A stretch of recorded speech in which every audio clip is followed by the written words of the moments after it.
Okay.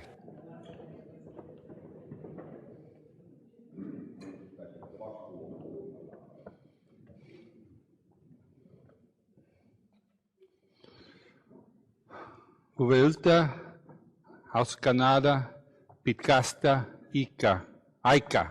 Sorry.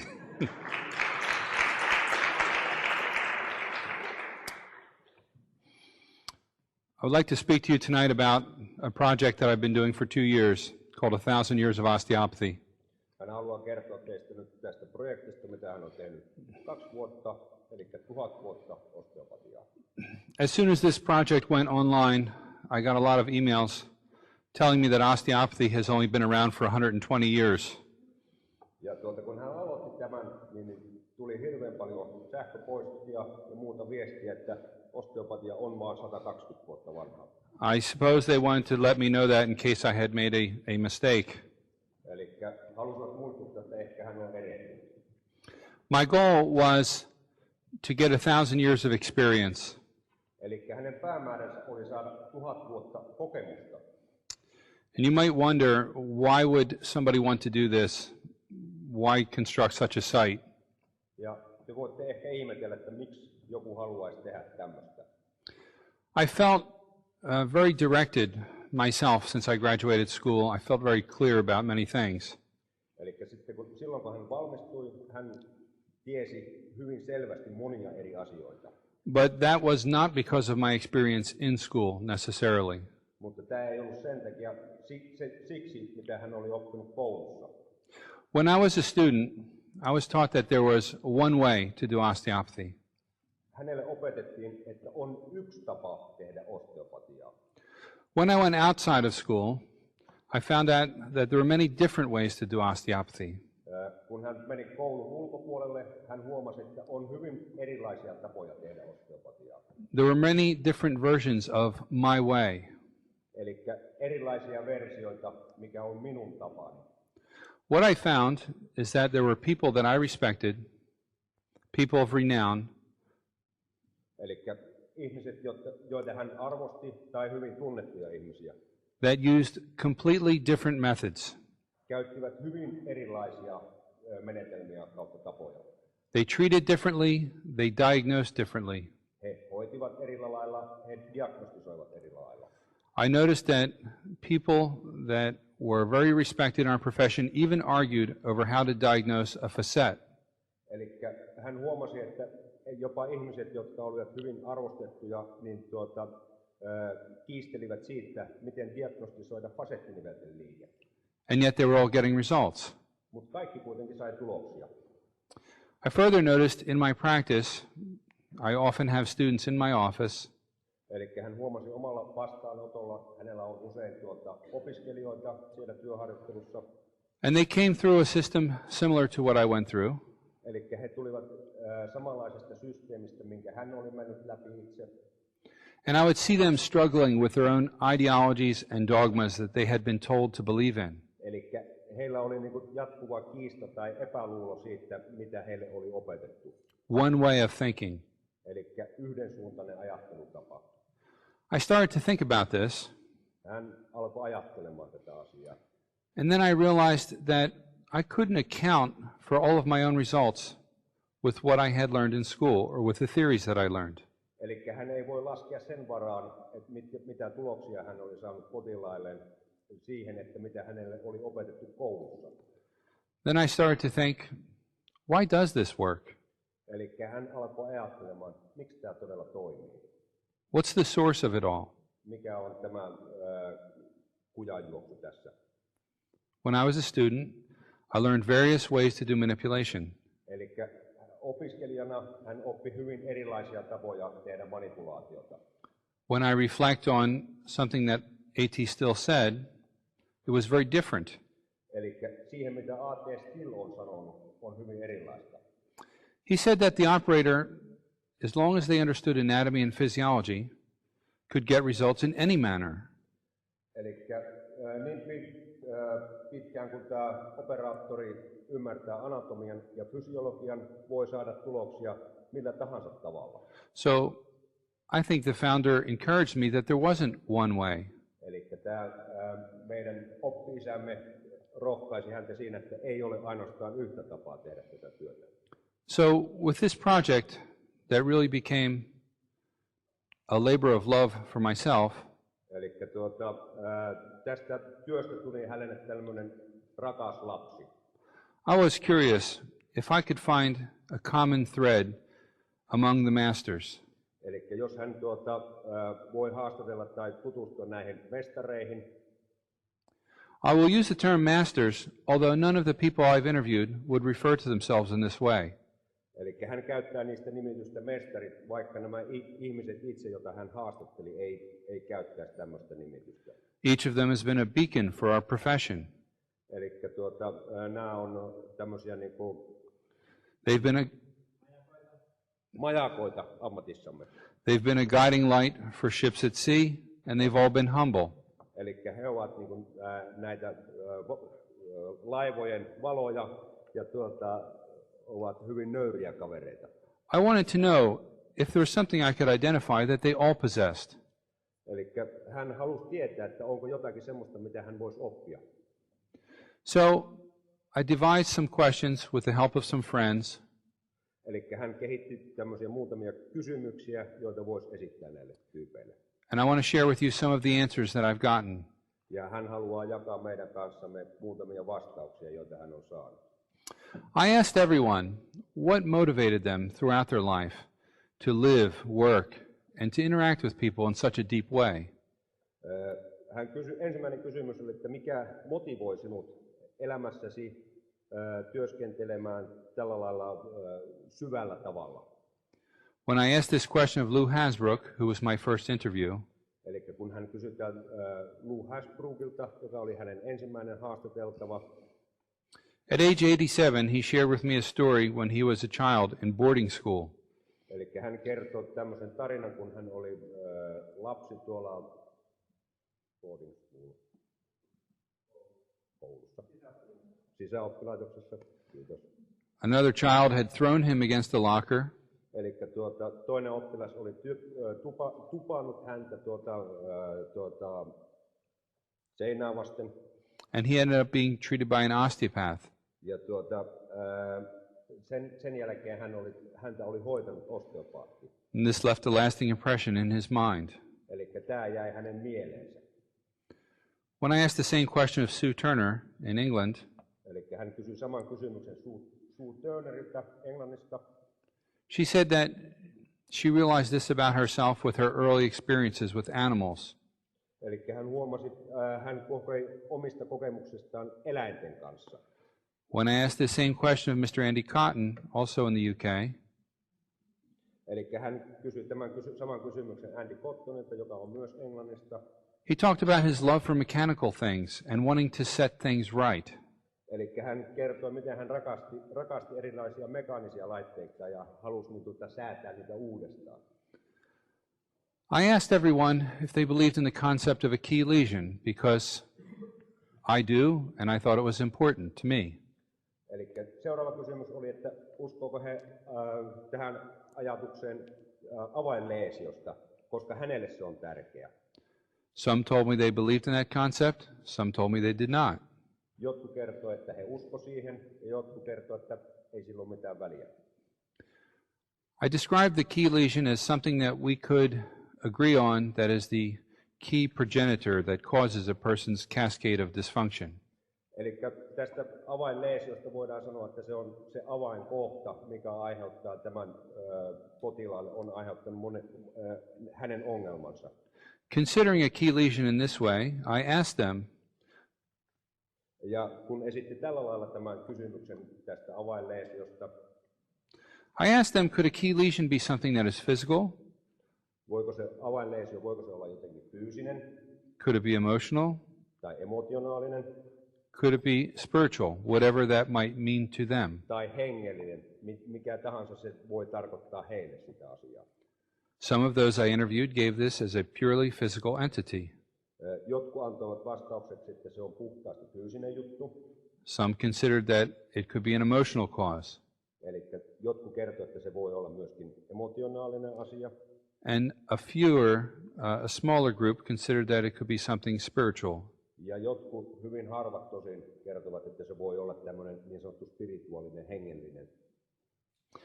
When I talked to Dr. Elliot Blackman in California, Kun hän jutteli tohtori Elliot Blackmanin kanssa Kaliforniassa, he gave me an answer that helped clarify some of this for me. hän antoi vastauksen, joka antoi selvennystä hänelle tähän asiaan. He said, Steve, you can only treat what you can find. Hän kertoi, että Steve, voit hoitaa vaan sitä, mitä löydät. And I realized that perhaps we're all working at areas that are comfortable for us. Ja hän tuli siihen päätökseen, että voidaan hoitaa niitä juttuja, mitkä ovat mukavia meille itsellemme. Nevertheless, a patient presents to us and gives us a chief complaint, their reason for being here. Eli kun meille tulee joku potilas hoitoon, niin hän antaa jonkun syyn, miksi hän on tullut. Ja hänellä on joku pääasiallinen valitus. So I asked everyone, I said, how relevant do you feel the patient's chief complaint is toward their key lesion? Eli kuinka tärkeää heille on se, että mitä nämä potilaat valittaa, että löytää se avainleesio.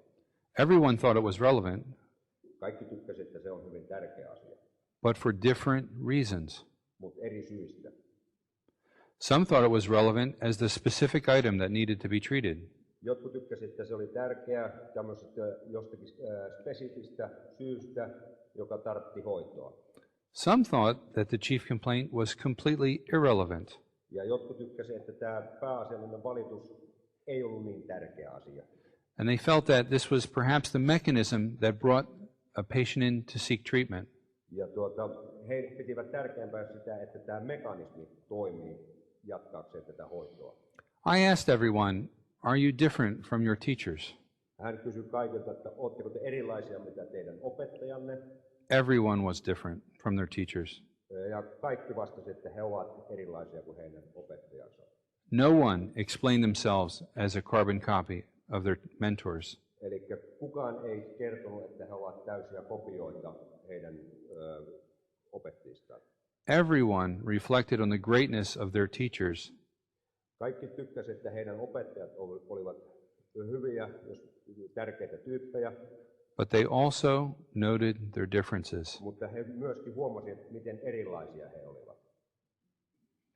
I asked them if they had a thought as to why people get sick or why people are out of balance. Hän kysyi sitten seuraavaksi, että miksi ihmiset sairastuu tai miksi tulee ihmisille epätasapainoa. Some claimed not to know. Jotkut vastasivat, että ei harmaita aavistustakaan.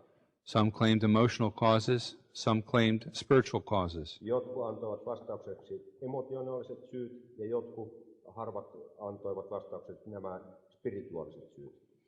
I was curious to know from people that I respect Hän oli utelias tietämään näiltä kunnioittamiltaan ihmisiltä, if their challenges or their sources of inspiration have changed throughout their life.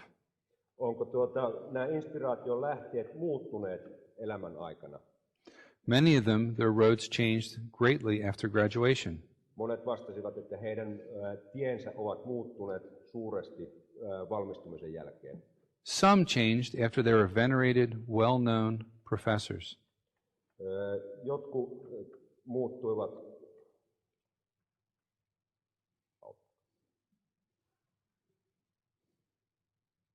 I can't help you with that one. I interviewed Laurie Hartman in London. Hän haastatteli Lauri Hartmania Lontoossa. I had never met Laurie Hartman before. Hän ei ollut koskaan aikaisemmin tavannut häntä. I only know him indirectly as a name that is quite legendary in the UK. Eli hän tunsi hänen maineensa, joka oli aika legendaarinen Englannissa. And in 2003, when he became injured, I was asked to speak in his place for the British Osteopathic Association. Eli vuonna 2003 hän loukkaantui vakavasti ja hän kysyi tässä tämmöisessä osteopaattisessa konferenssissa, kysyi häneltä kysymyksen. A pair of shoes which I am sure I cannot fill. Jota hän ei voi varmastikaan täyttää. And I was really curious to meet this man. Eli hän oli hyvin utelias tapaamaan tämän Lauri Hartmanin. When we spoke in his house, he told me how he got injured. Kun hän saapui hänen talonsa, hän kertoi, kuinka hän loukkaantui. He was cleaning out a hornet's nest in the back of his home. Eli Bees. okei, kiitos. And he fell off a ladder and got a severe concussion. Eli hän putosi portaalta ja sai hyvin vakavan iskun. This put him in a coma for 1 month. Eli hän tuli koomaan kuukaudeksi. He described how his parietal bone was removed from his skull and placed into his hip to keep the bone alive until they could relieve the pressure on his brain. Eli hän kertoi, miten tämä parietal-luu siirtyi tänne lonkkaan, että pystyi pitämään hengissä hänen aivonsa. My understanding of Dr. Hartman's treatment from people that do know him is that he's very well known for high velocity technique. Eli mitä hän tiesi Hartmanista oli se, että hän on hyvin kuuluisa tämmöinen HVT-tekniikoiden käyttäjä. When I asked him what challenges he's faced and what has changed in his life, he told me the story. Eli kun hän kysyi, että mikä muutti hänen elämänsä, ja hän kertoi tarinan. He was predicted to not recover from this injury. Eli hänen ei odotettu paranevan tästä traumasta. His very close friend, Stuart Korth, hänen ystävänsä Stuart Korth, who runs the Osteopathic Center for Children in London, joka johtaa tätä osteopaattista lastenklinikkaa Lontoossa, does not treat people osteopathically in the same manner as Professor Hartman. Eikä todellakaan hoida samalla lailla ihmisiä, miten hoitaa tämä professori Hartman. And much more known for cranial aspects of osteopathy. Ja hän on tunnettu paljon enemmän, että hän on tämmöinen kraniaalityyppinen osteopaatti. Mr. Korth treated his friend Laurie Hartman in the hospital every day for that month. Ja Stuart Korth hoiti joka päivä sairaalassa tätä professori Hartmania. At the time when I saw Professor Hartman, he had made a near complete recovery. Ja silloin kun hän näki Hartmanin, hän oli melkein parantunut. And then he shared with me something really interesting. Ja hän jakoi hänen kanssa hyvin kiinnostavaa juttua. He said to me off camera when we were done, eli hän sanoi nauhoituksen jälkeen. He said, you know, I don't think of lesions the same way I used to think of them. Eli hän ei ajattele leesioista enää samalla lailla kuin hän ajatteli ennen. He said, you know, I can just touch this tissue now, and I can feel things quicker, and I can move them without having to do high velocity. Eli hän tuntee sen, että hän voi koskettaa kudosta, ja hän voi tehdä niille eri asioita, liikuttaa niitä ilman, että tekee mitään tämmöistä voimakasta raksausta. So since I had come across the ocean to talk to him, I said, back that conversation up, let me turn the camera back on. Eli hän oli saapunut Valtameren takaa, ja kun hän kertoi tämän tarinan, hän pyysi, että eikö voitaisiin pistää kamerat päälle uudestaan. We never stop learning. Eli me ei koskaan lopeteta oppimista. We never stop changing. Ja me ei koskaan lopeteta muuttumista. I spoke to Elliot Blackman, Dr. Blackman in California. Hän puhui sitten tämän tohtori Blackmanin kanssa Kaliforniassa, who was diagnosed with a very serious and life-threatening disease. Joka on sairastunut todella vakavasti. And I asked him about his inspirations. Ja hän kysyi häneltä näistä inspiraation lähteistä. And he told me how this completely changed his life and how grateful he is to understand what the disease has taught him. Eli hän kertoi siitä, että miten hän on oppinut ja miten kiitollinen hän oli siitä, että miten tämä sairaus oli muuttanut häntä. He explained to me that feeling very well one day, eli hän kertoi, kun hän jonakin päivänä voi todella hyvin. And then being told that maybe you won't be here tomorrow, ja hänelle kerrottiin, että ehkä huomenna sä et olekaan täällä.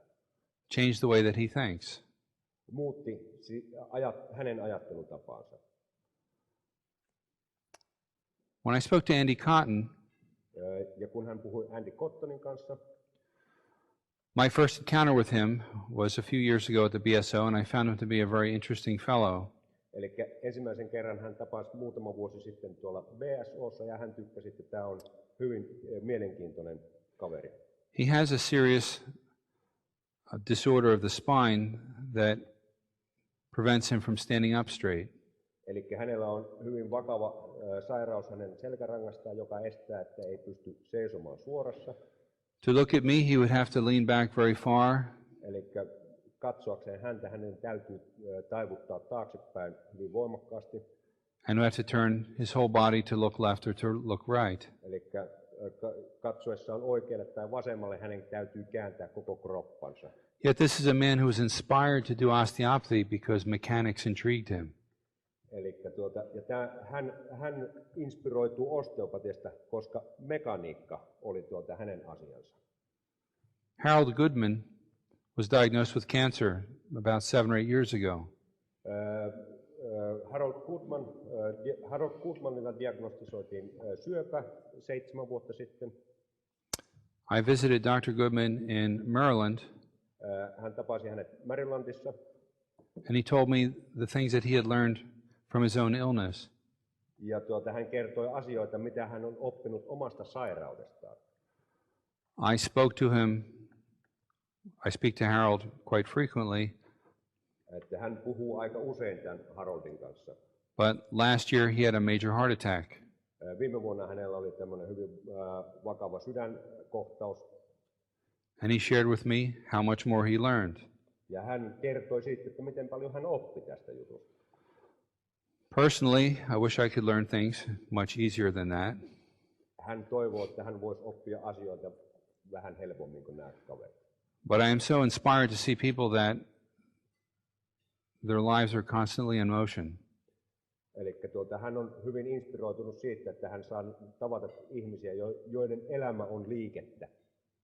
I asked all of these people if they could describe to me how it was that information came into their awareness, how they perceived things. Hän pyysi heitä kuvailemaan, kertomaan, että miten tämä ajatus tuli heidän mieleensä. There are so many models that we talk about. Eli malleja on hyvin erilaisia. Did they perceive it by a biomechanical model, a cranial model, or an energetic model? Eli he kertovat, että on olemassa tämmöisiä biomekaanisia malleja, sitten on kraniaalisia malleja, energeettisiä malleja. All of these people are legendary. They're all getting their results.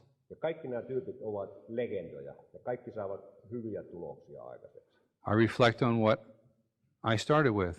A.T. Still said that we can get results in different manners as long as we understand anatomy and physiology. Kuten A.T. Still sanoi, että me voimme saada tuloksia niin kauan kuin me ymmärretään periaatteet anatomiasta ja fysiologiasta. Their answers as to how they got results ja heidän vastauksensa siitä, että miten he ovat saaneet tuloksia, were varied. Olivat kaikki erilaisia. Dr. Fred Mitchell tohtori Fred Mitchell told me in his home in Michigan kertoi kotonaan Michiganissa, that he thought that our profession was missing something. Kertoi, että tästä ammatista puuttuu jotakin. That people today were so entrenched with the idea of feeling subtle movements and energies. Eli ihmiset on hyvin innokkaita tuntemaan tämmöisiä pieniä liikkeitä, energioita. That they were ignoring very obvious things that he needed to see with his eyes. Eli silloin he unohtavat tämmöisiä hyvin tärkeitä asioita, mitä voi nähdä silmällä. But Bernardi told me in Virginia, Bernard kertoi tuolla Virginiassa, at age 84, he told me that the mechanism, and by mechanism he meant primary respiratory mechanism, eli hän kertoi, että tämä mekanismi ja pääasiallisesti tämä primääri hengitysmekanismi, that was what gave him information. Eli tämä oli se, mikä antoi hänelle tämän tiedon. Dr. Blackman said that people materialize what is spiritual. Eli tohtori Blackman kertoi, että ihmiset materialisoivat tämmöisen spirituaalisen asian. And that they spiritualize what is material. ja spiritualisoivat sen, mikä on materiaalista. Robin Kirk, principal of the London School of Osteopathy, Robin Kirk, joka on rehtori London School of Osteopathissa, he told me that he believed in a lot of these different theories, but that he just had to put his hands on someone to know what was wrong. eli hän uskoi kaikkiin näihin erilaisiin teorioihin, asioihin, mutta hän sanoi, että hänen täytyy laittaa kätensä asiakkaaseen ennen kuin voi kertoa, että mikä täällä on väärin. I was trying to find out what they had in common, and none of these answers were helping me. Eli hän yritti löytää sen, että mikä näille on yhteystä, ja mitkä nämä vastaukset ei auttanut siinä asiassa. They were all great answers. Kaikki oli niin kuin hienoja vastauksia, And I could find pieces of things I liked and pieces of things that I perhaps disagreed with. eli hän löysi asioita, joista hän tykkäsi, ja sitten löysi asioita, joista hän voisi väitellä. So I went a little further.